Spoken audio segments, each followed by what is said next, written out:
rule number one. Only because you work in Mexico, Colombia, or state, it doesn't necessarily mean it's going to work the same way in Brazil. Brazil is quite unique in a lot of aspects, and that's one of the reasons, over my years of experience, shows that the typical American bank that was very successful comes into Brazil, wants to replicate, it was a disaster. Several reasons. The speed of decision in Brazil is different. The amount of problems that they face is different. And so trying to replicate a model without quote unquote tropicalizing doesn't work. So tropicalization is probably the word here for entrepreneurs that are coming from a different jurisdiction. The second one is a saying in Portuguese that says, Brasil não é para iniciantes, which translates, Brazil is not for beginners.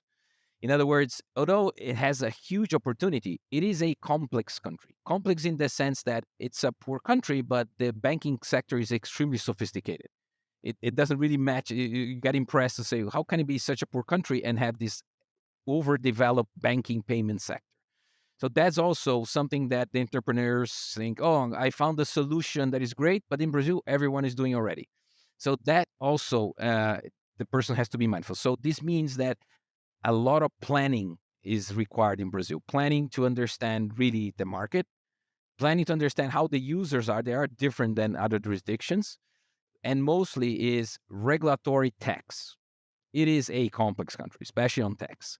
And so just bringing the model without spending sometimes in putting in a spreadsheet, putting in the flows, thinking the impacts is something that tends to be fundamental, even because in a lot of the cases that we received, because Brazil has this different taxation system and different regulations, they had to change the model that Brazil works differently than other jurisdictions. Otherwise, it would not be viable, the project, because it would pay so many taxes or be so cumbersome that it wouldn't work.